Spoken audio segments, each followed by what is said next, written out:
Kembali lagi dengan saya, Clemens Raharja, founder di Entrepreneur Society, dan hari ini saya bersama dengan satu sosok inspirasional lagi. Ini di sini ada Ko Ferdilio Wito dari SX7 Tanah Abang. Wah, ini beliau pengusaha, udah teman lama juga, member komunitas di Entrepreneur Society juga nih. Coba, ayo Ko Ferdi, ceritakan sedikit itu SX7 gimana kisahnya tuh?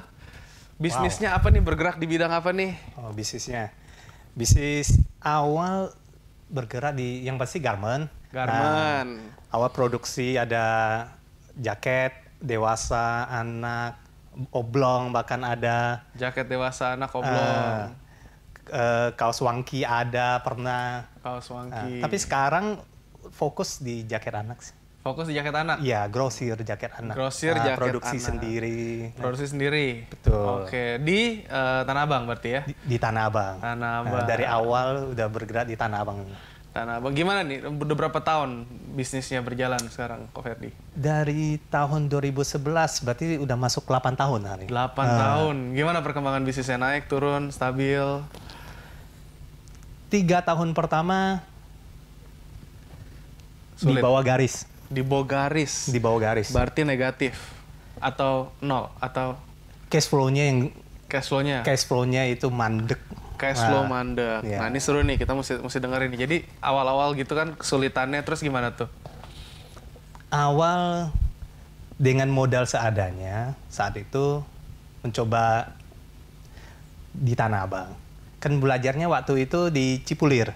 Cipulir. Pasar grosir yang lebih kecil. Ya. Nah, sekarang tiba-tiba cari toko di Cipulir, nggak ada yang available yang bagus.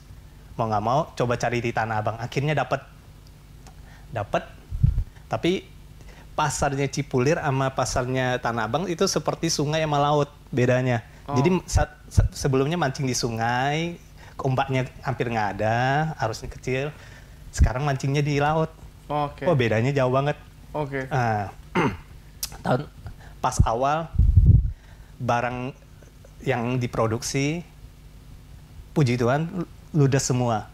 Wow. Dalam 2-3 bulan awal itu pesanan selalu ada. Oke. Tapi berjalan waktu, barang ya nggak, kurang inovasi segala macam, orang udah bosan.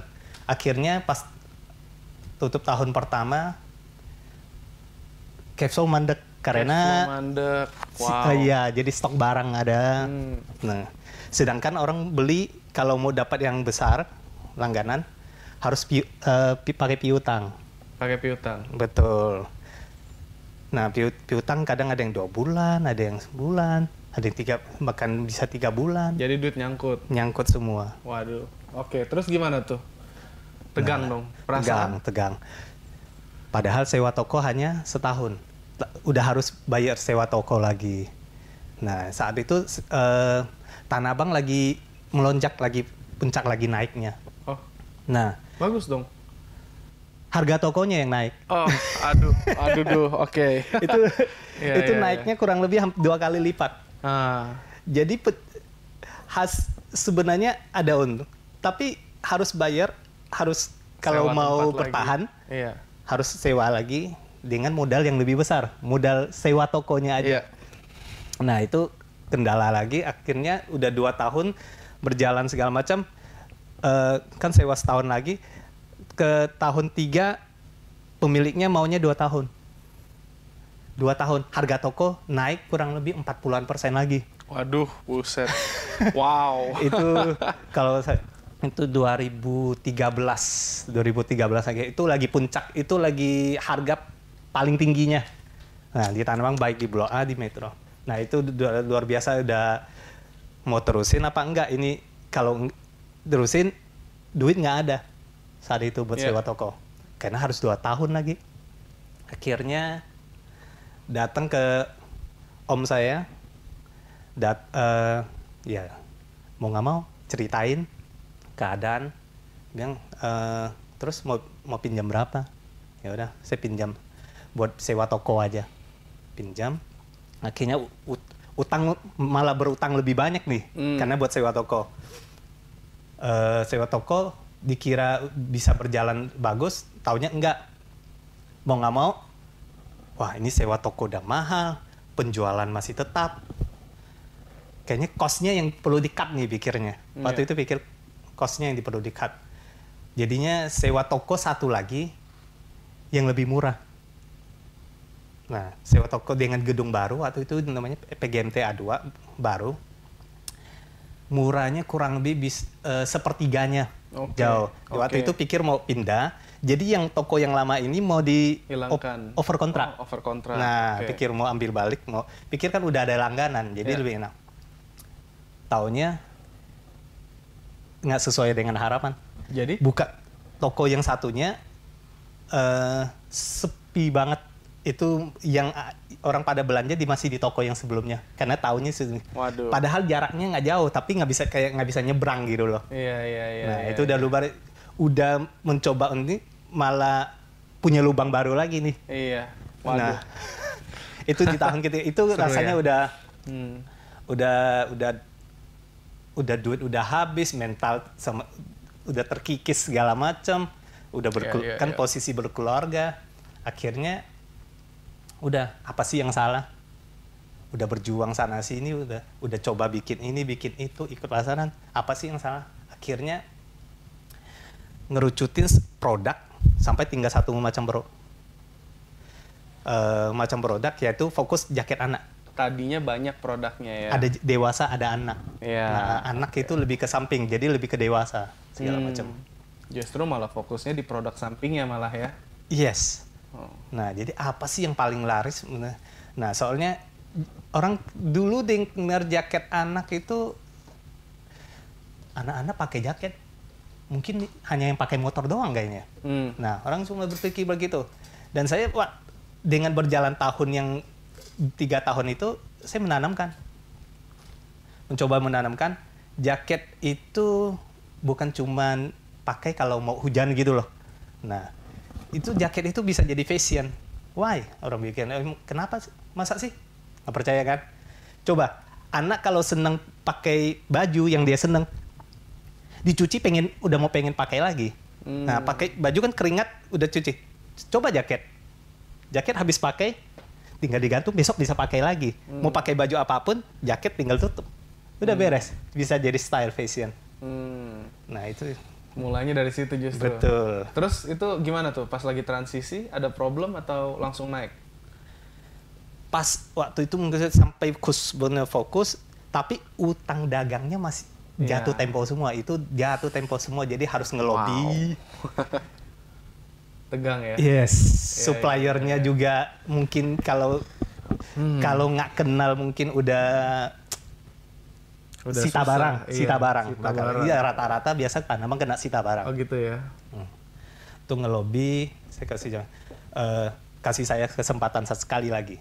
Nah, udah gitu, bener, masih dipercayain, supplyin bahan, segala macam.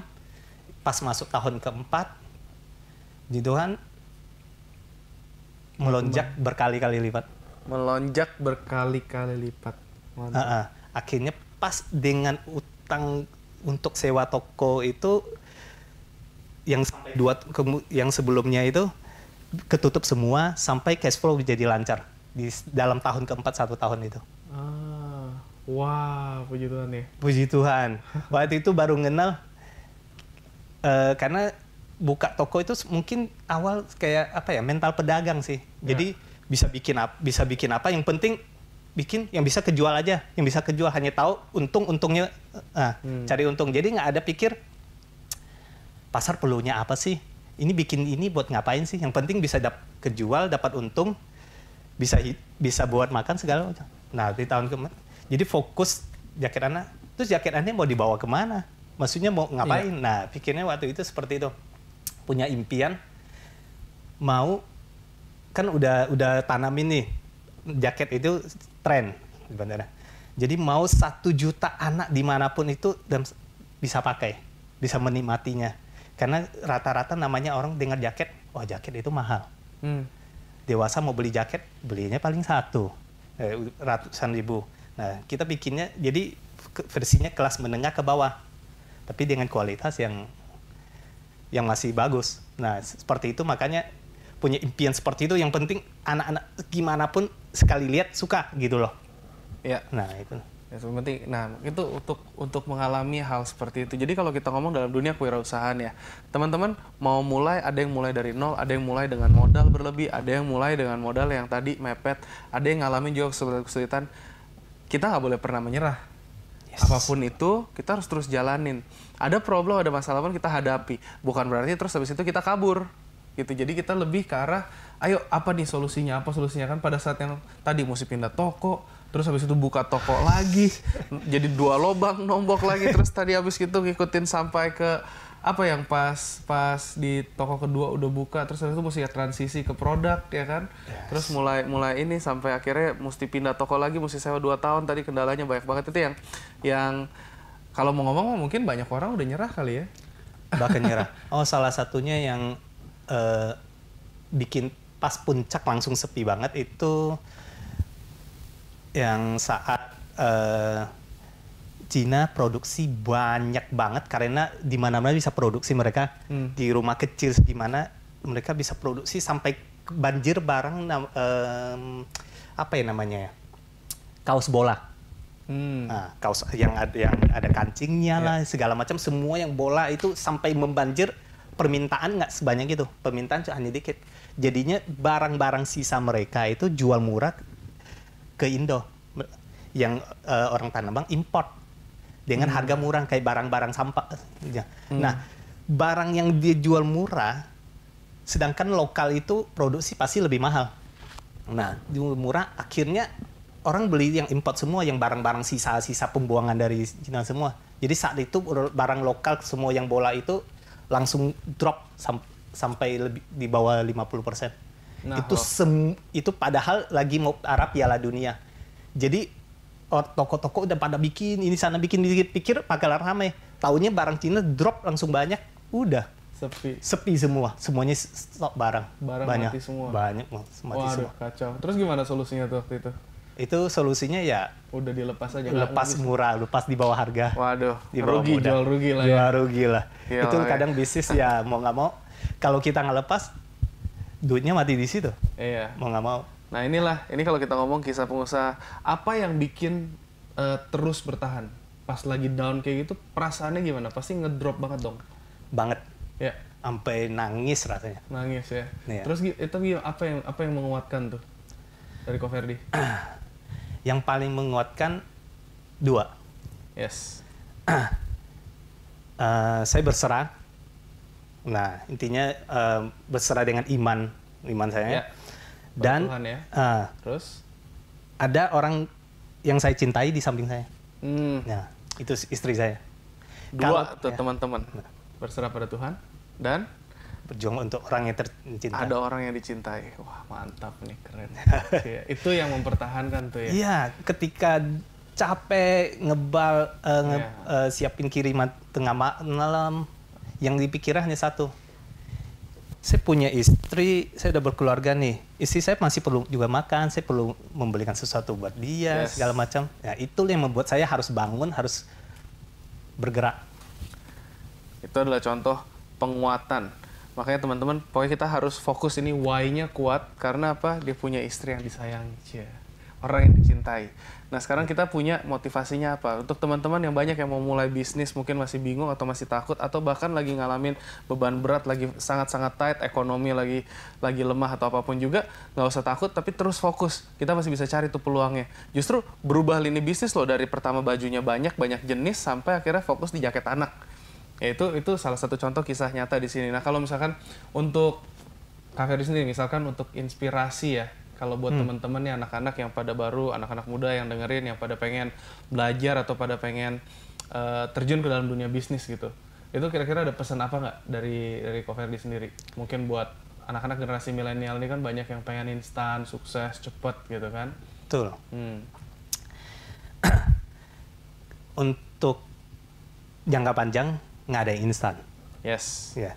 Kalau instan naik, langsung drop juga aja. Enak, itu udah terjun bebas. Nah, semua pasti tahu, Jack Ma pernah bilang, carilah masalah yang ada di masyarakat, itulah peluang. Nah, itulah, ya maksudnya masalah yang ada, yang kasih solusi, itulah peluang bisnis. Nah, ada saya baca satu kalimat bijak seperti begini. Ketika kita kesulitan, ketika orang lain kesulitan, lagi dalam kesulitan, dia bukan lagi diuji Tuhan, tapi kita yang melihatnya, kita yang diuji, apakah kita membantu dia apa enggak. Kita yang diuji, kalau kita ngelihat orang yang kesulitan, apakah kita bantu dia atau tidak. Nah, kalau kita benar-benar bantu dia, ya, rezeki akan bertambah gitu. Rezeki akan bertambah. Berarti itu otomatis seperti sejalan sama dia punya masalah. Ya. Kita menawarkan solusi sehingga masalahnya teratasi, dan itulah yang kita dicari sama. Yes. Fokus untuk bantu orang lain terlebih dahulu, duit atau berkatnya akan datang belakangan. Hari ini topiknya kita udah bicara, ada beberapa sesi-sesi sebelumnya juga masih mirip-mirip. Bagus ya. Terus gimana Ko Ferdi? Ada pesan-pesan apa lagi untuk teman-teman nih kalau misalnya kita lihat? Oke. Mungkin banyak yang di luar, apalagi zaman milenial, sekarang banyak yang mau instan.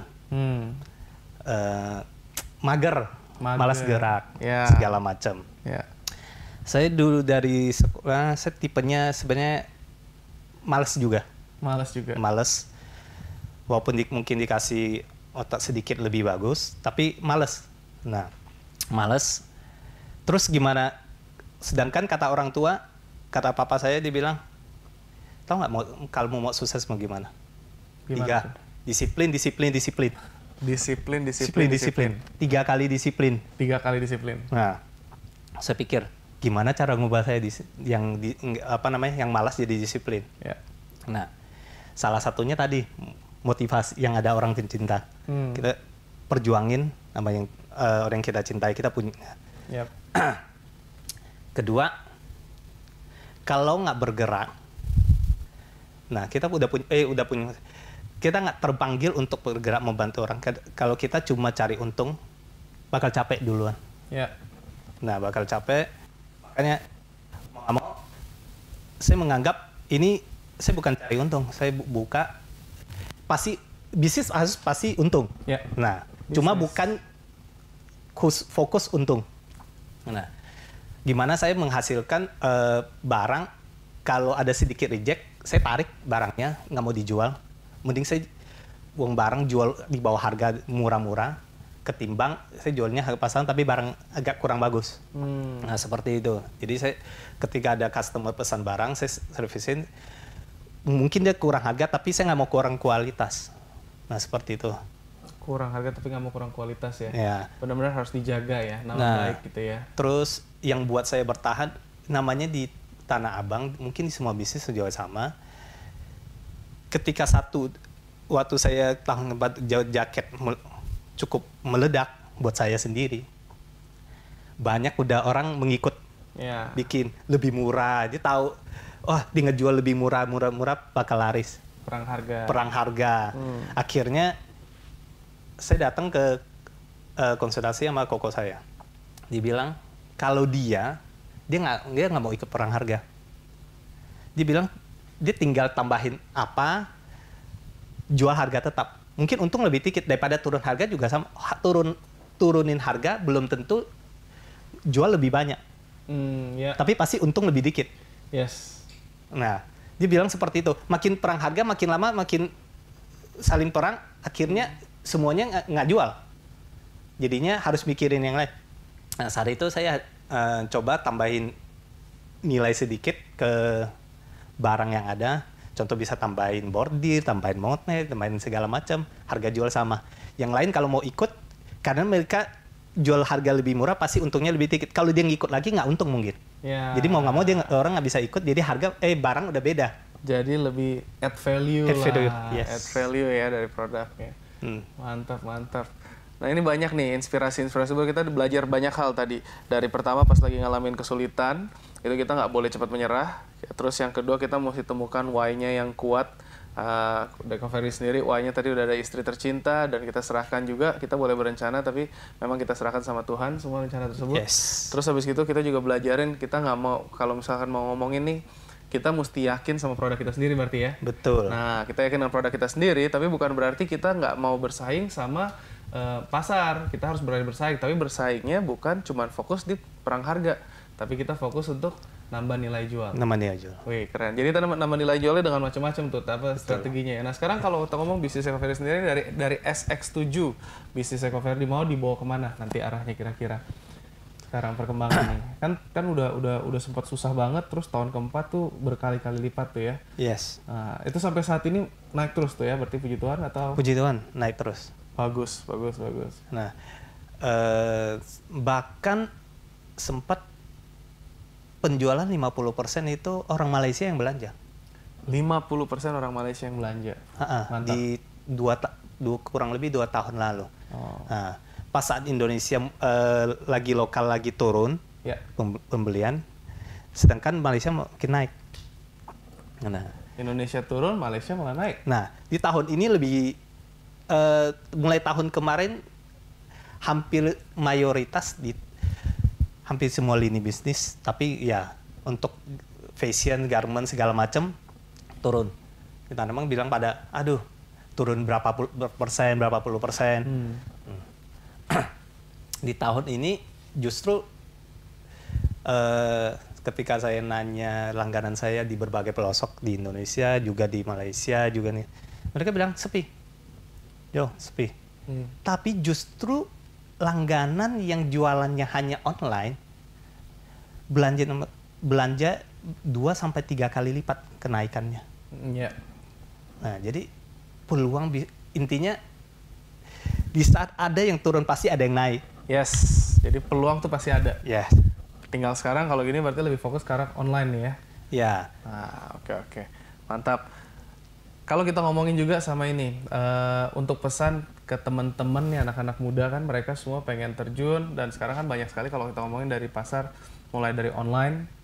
Nah, memang kalau kiat-kiat bisnis kita nggak bisa cuman fokus di masalah satu. Kita pertama masih belajar, kita ngeliat dulu lininya seperti Eko Ferdi dimulai dari banyak produk, tapi kita setelah itu mengerucut. Nah, terus habis itu mesti ada perencanaan ke depannya. Karena kalau misalnya nggak ada perencanaan, ya kita akan ketinggalan gitu ya. Betul. Nah, Ko Ferdi kalau misalkan untuk ngomongin nih, ada ini nggak role model gitu dalam hidup, role model dalam hidup yang menjadi sumber inspirasi atau mungkin apa dari Ko Ferdi sendiri?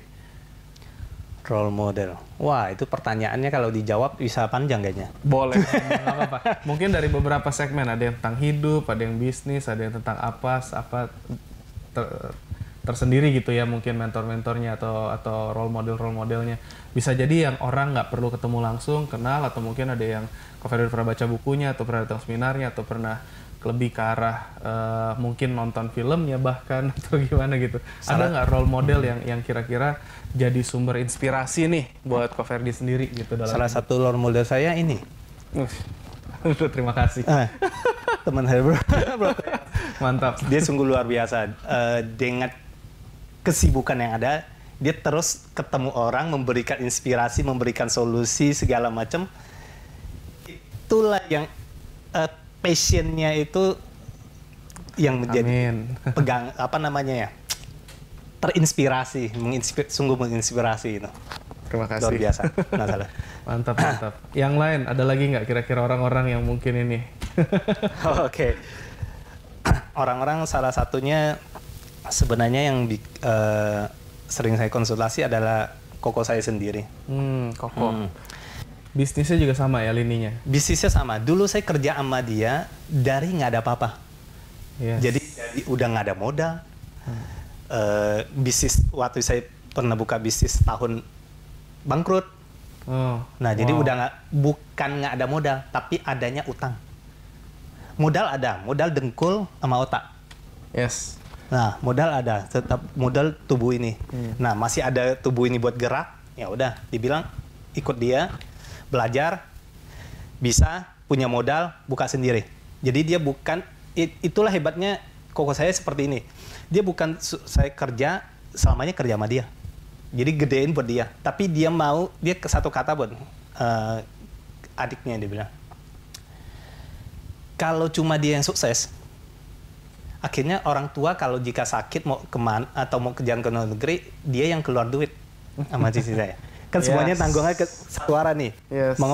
Mau semua anggota keluarga yang lain ikut berhasil sebagai mau dia pengusaha mau jadi. Nah itulah dia mau angkat adik-adiknya Dia punya 2 adik, saya dan adik saya satu lagi. Nah, Cowok dia juga? cowok juga. Oke. Dan setelah saya masuk kerja sama dia, 2 tahun kemudian adik saya ikut. Nah, saya tahun ketiga keluar, jadi saya 3 tahun di sana. Nah, dia belajar, dia ajarin semua, dia kenalin ke langganannya segala macam, caranya ngeproduksi barang, hemat bahan segala macam, dia ajarin tanpa ada nego-nego. Karena dia tahu kalau saya sukses, nah beban nanti orang tua yang udah pensiun, biaya kan pasti ada. Yes. Dan makin berumur, kadang penyakit juga mulai nongol. Betul. Nah, biar segala macam, jadi kalau bisa ditanggung bersama. Dan kalau misalnya jalan-jalan keluarga nih, oh alasannya apa? Nggak ada waktu, padahal nggak ada duit. Nah kan nggak enak. Nah enaknya ada duit. Nah jadi enak. Betul. Bisa jalan keluarga segala macam. Yes. Itu bagus banget. Memang kita namanya keluarga harus solid ya. Pokoknya harus saling dukung satu sama lain, harus support. Itu tadi itu bagus banget, dari kakak paling besar sampai ke adik-adiknya juga dijaga. Itu bagus banget tuh. Karena saya pernah dengar, mau seberapa kaya, mau seberapa hebat, tapi kalau nggak keluarganya hancur atau adik-adiknya atau kakaknya tapi nggak jelas, maksudnya nggak dibantu segala macam, suksesnya tanda tanya. Betul sekali, suksesnya tanda tanya. Nah, ini udah sampai di penghujung di acara kita. Saya pengen tanya juga sekarang gini, Ko Ferry, kan kita di komunitas kita nih di Entrepreneur Society, tujuannya tuh bukan cuma hanya memberikan inspirasi, kita tuh mau mempersatukan Indonesia tanpa diskriminasi sara. Amin. Dan kita selalu open membagikan peluang-peluang nih. Mungkin ada teman-teman di luar sana yang pengen terjun ke dalam dunia kewirausahaan tapi bingung mau ngambil produk apa atau apa. Mungkin bisa nggak kalau misalkan ada peluang dari Ko Ferry sendiri sebagai dari SX7 nih, dari brand jaket anak, untuk reseller, dropshipper atau apa gitu. Kalau misalkan emang ada, mungkin bisa nanti hubunginnya kemana kira-kira? Kalau Ko Ferry ada mungkin teman-teman di luar juga yang pengen tahu, pengen kepoin, ada Instagramnya? Instagram belum di update gimana? Belum di update gimana? Jadi yes. Nanti kalau nggak linknya begitu udah siap kita taruh betul. di linknya ya kita kasih. Nah sekarang karena baru mulai ke arah online. Baru mulai ke arah online ya. Yeah. Kalau misalkan ada yang pengen tanya-tanya langsung mengenai produknya dari Ko Ferry, dari jaket anak ini nih yang hits ini, kira-kira hubungin ke siapa? Ada nomor telepon mungkin yang bisa ditelepon? Ada. Boleh dibagikan nggak? Oh, oke. Kalau nggak boleh nggak apa-apa loh ini. nanti kita ini juga ya. Oke, nggak apa-apa. Oke, semangat deh kalau gitu. Pokoknya teman-teman semoga ini bisa menjadi inspirasi juga. Nanti kalau misalnya ada peluang-peluang lain juga kita akan sampaikan dari teman-teman dari komunitas kita. Tujuannya supaya kita bisa saling support satu sama lain, dan kalau kita bisa punya teman-teman dari Sabang sampai Merauke, kita pasti bisa berkembang bersama-sama. Kita gandengan tangan untuk menjadi membangun Indonesia, negara kita ini menjadi lebih maju dan lebih baik lagi. Oke, terima kasih Ko Ferry atas waktunya yang sudah diberikan. Kalau kita di sini biasanya namanya sebutnya di Entrepreneur Society Go Bold and Beyond. Terima kasih waktunya. Mari.